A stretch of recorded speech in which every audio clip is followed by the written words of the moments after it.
Everyone. Welcome to another exciting edition of Words, Images, and Worlds. I'm delighted on this episode to be having a second chat with educator, comics creator, artist, writer, Matt Madden. Matt, thank you for jumping in. Thank you for joining and talking with me. Hey Jason, great to see you again.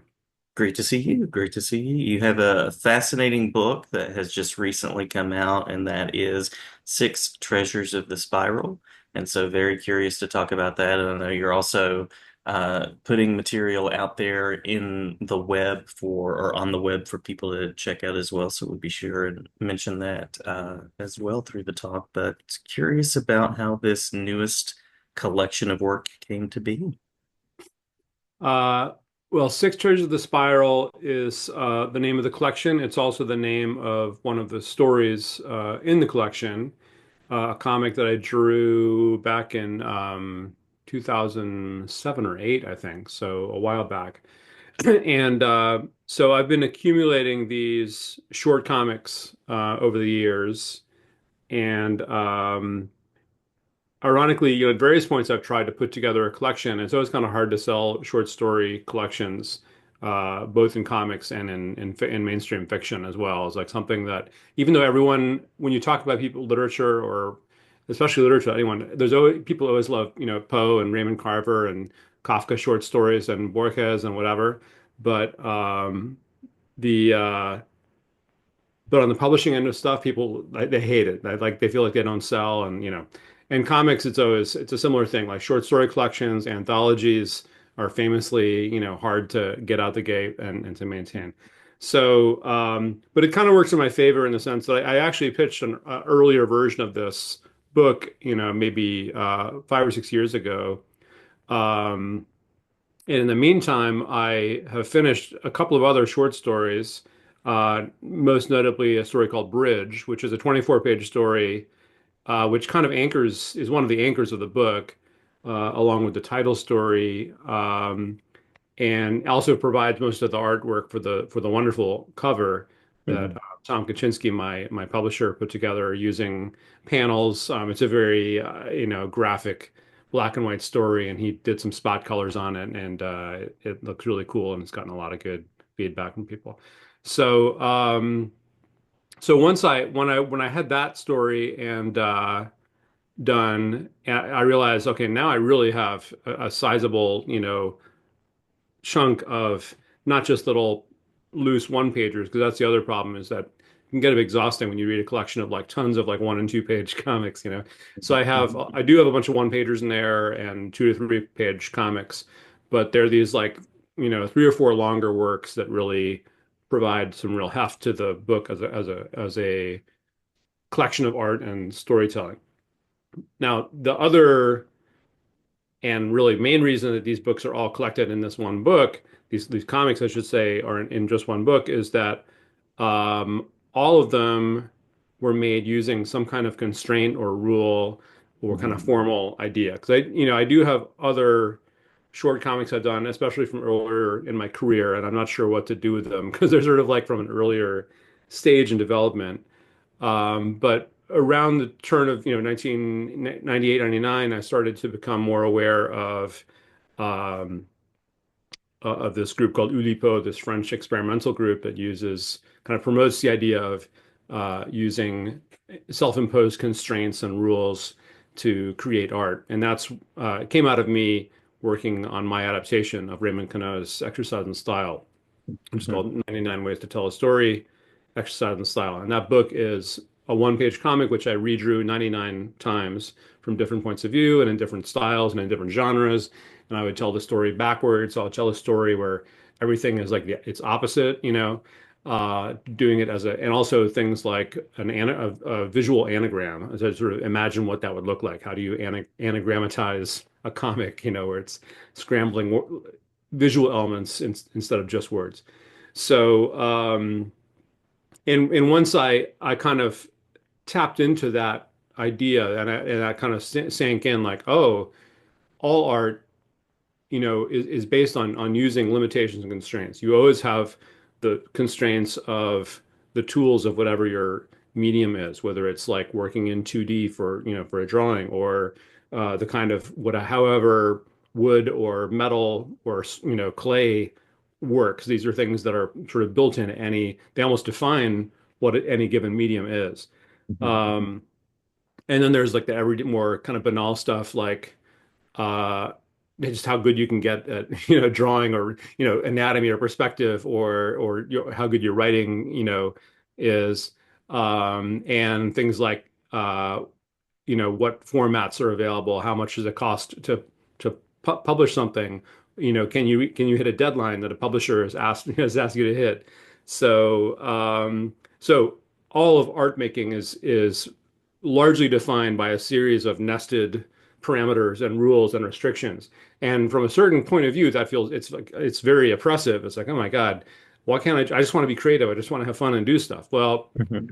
what I realized when I was learning about Oulipo and their ideas about this kind of conundrum was that they're saying, no, no, actually, that's really cool because the more rules you put on, actually, the more it just forces you to just focus on the kind of problem solving that you set yourself, and that actually, in a weird way, can access your most um, you know, delirious, absurdist, kind of crazy levels of your imagination.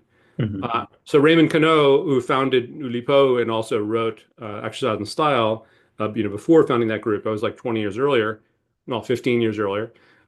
He had originally been a surrealist, and he got disenchanted with the surrealists partly because Andre Breton kicked him out of the group, as he did with almost everyone else, but also because he grew dissatisfied with the kind of idea of like, I mean, there's a lot to surrealism, and it's definitely a very interesting art movement, but there's an aspect to like the approach to how you would achieve surrealist art.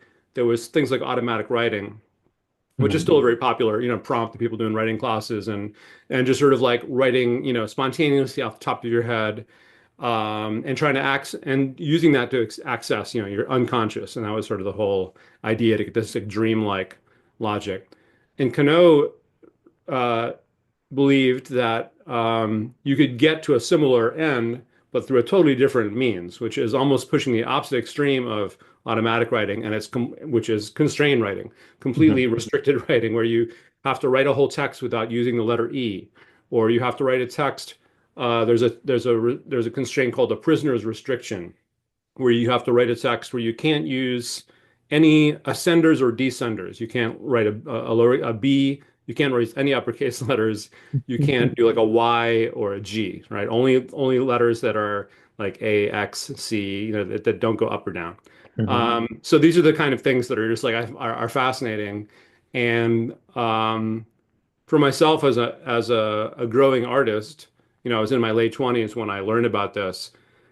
It tapped into uh, a a structure or container that I was looking for as an artist, where I'm not an artist who has like a message for the world in particular or a particular like story to tell. I don't do memoir stuff. Some people are like, I know this is what I want to do. I just want to learn the skills to tell the story.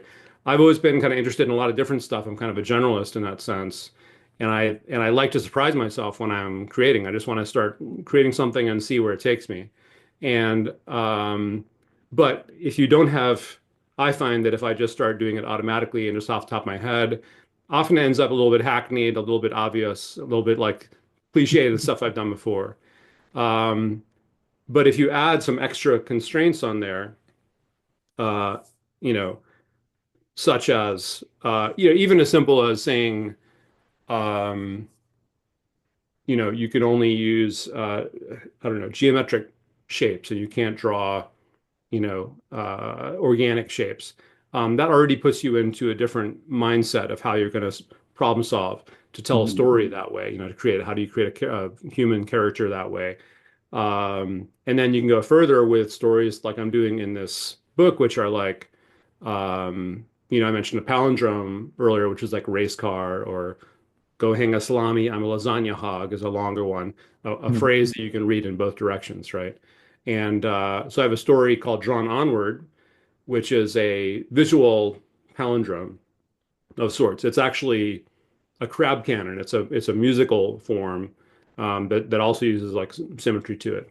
So that kind of thing um, is like very counterintuitive in some ways. Like, why would you try to use a musical, very complicated musical compositional form to tell a story, and do a comic book?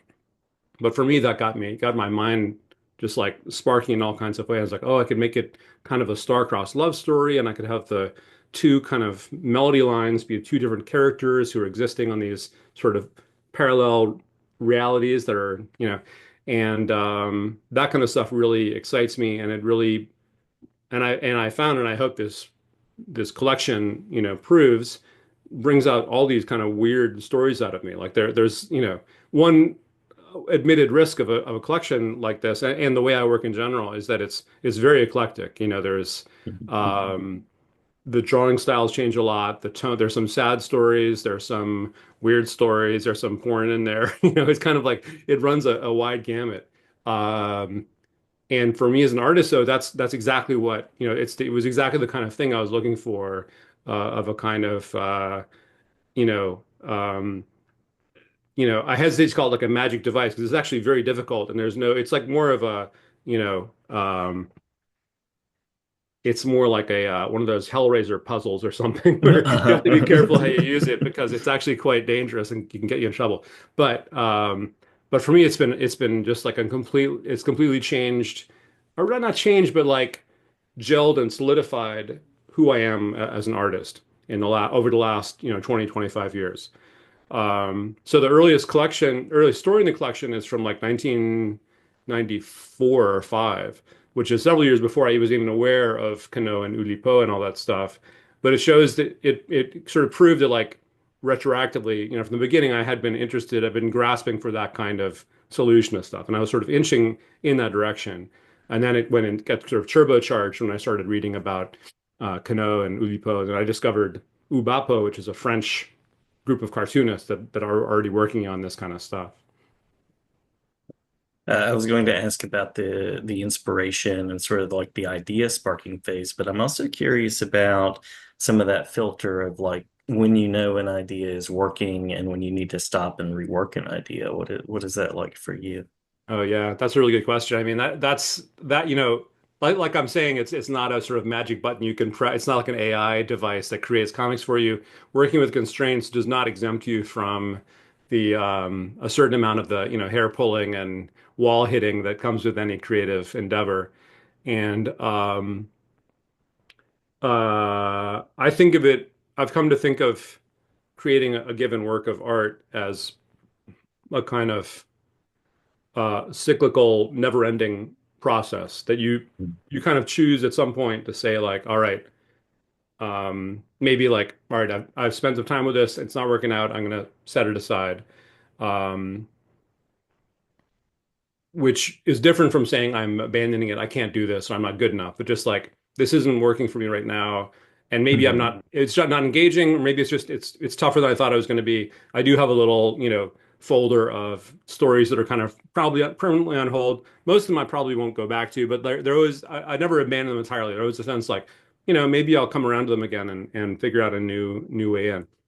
But even with the stuff that does work well, I reach a point where I'm like, okay, this is starting to gel. I can see a sort of possible ending for this. And it's also on multiple levels. It's like, am I happy with, like, the narrative structure and how solid it is? And do I feel like there's sort of, I don't know, some light motifs running through it and some visual motifs that make it feel like an intentional work of narrative visual art? Um, then there's just like did I do a good enough job at it? Do I have to redraw these panels? Does it, I iterate a lot in my drawing. I've started, for years I've used tracing paper, and now I do a lot of stuff like in Procreate where I can really, like, my early stages, just like copy, trace, and redo and resize, and, until the final art is ready, and then I trace it and I do more work traditionally, in ink on Bristol board. But there's a lot of repetition. So that's always a question of, you know, not being a perfectionist, but feeling like, um, I reached a point where ideally more than I can just live with this. Like, this is pretty good. Like, I've done a good job here. I know I could do it better. I know I could, like, trace this whole thing and do the inking all over again. I know there's, like, some redundancy in the letter in the writing that I could work on. But at a certain point, you just gotta let go and move on. Otherwise, you're never going to get anything else done. And I'll just one other thing I've noticed about that is that, especially early on, like I'm working on a couple of new projects now, which we can talk about a bit in a minute. But Hmm. um, I'm at that stage where like I'll work on it for a few weeks and taking notes and doing sketches, and I reach a point where I'm like, oh, I had this good idea, but I can see it's not really working out. I don't think it's gonna, you know, um, I don't think I can do this. I don't think it's gonna be interesting. I think it's gonna be a disaster. It's gonna take too long or whatever. And I'll get discouraged and I'll kind of like, all right, set it aside, do something else for a while. And if the project has any real appeal to it, I'll come back to it and be like, no, wait, hang on a second. What if I do this? And I'll come up with some new angle on even just a particular aspect of the storytelling, like how the narration is going to work, for instance. We'll be like, okay, if I do it this way, yeah, this could work. If I do it, maybe it doesn't have to be a continuous narrative, but like episodic, little scenes that fit together. So there's always this kind of like, and then you start working on it and you're like, oh, this is great. And you start drawing and adding stuff. And then at a certain point, it gets overweighted. You're like, oh man, I just ruined it. There's too much going on here now. And then you go through an editing phase. There's always this kind of like adding and subtracting, hitting the walls, walking away, coming back. Um, and I think I feel like I still have so much to learn as an artist and as a writer and as a storyteller. But the way I feel like I've gotten better is having a an intuition and a bit of a determination to keep going, and to Hmm. understand that like, okay, no, I know this sucks right now, but I can just keep working at it. I know that if I keep at it, eventually I'll find a solution and take me to the next level until the next point where I get frustrated, and then the whole thing starts over again. Yeah, yeah, and I love how you use comics and use the form and help me think about it in different ways. Are there particular ideas that you hope readers circle around as they're working through the book? Uh, you mean in terms of thinking about making comics, or in terms of the kind of the literary aspect of what I'm doing? Well, maybe even a combination of the two of takeaways in some ways about what comics can do, about what storytelling can do through comics. Yeah. Um, yeah, I mean, I think this collection and really everything I've done, because Exercise in Style, right, was 99 different comics. Hmm. Ex Libris, which we spoke about a few years ago, my last, full-length book it's a, graphic novella, maybe it's not that long, but it's also very much shifting styles and points of view. Every few pages, you're going through some new visual world. And then this collection, obviously, is short stories that are all over the place. So I think inherent in that approach um, is a belief that uh, comics and by extension, my art and narrative art in general is something that doesn't have to be any one thing that is worth and even valuable to try out different stuff from story to story to radically shift your drawing style from stick figures to rendered cross-hatching from one story to the next or even within the same story. Um, and in terms of the constraint stuff, that was a tricky thing to approach as a publication, and I talked about it a lot with Jessica Abel, my wife, and other friends, and with Tom, my publisher, trying to find the balance between, um, on the one hand, I could have just published this with no commentary, just it's a short story collection, read it as is. But I Hmm. felt like that was kind of like a little bit coy because so many of the stories are obviously like, what's going on here? There's some weird repetition. I do think that most of and I've had this confirmed by a few people who've read it who didn't really know my work earlier, who can, I think most of the stories stand as short stories. Like if you're not interested in formal experimentation or stuff, I think my book is still really good, short storytelling and funny gags and things like that. But I think, if you're at all an attentive reader, you're going to start noticing like, oh, he's doing some really weird stuff with the form of comics and the language of, repetition um, uh, and so I felt like I needed to address that. But then you run the risk of turning it into like a textbook, which I've already written a textbook. I don't want to write another textbook. I want this to be taken as a work of, creative expression. However, I know that people enjoy learning about my approach because it's fairly novel, especially in comics.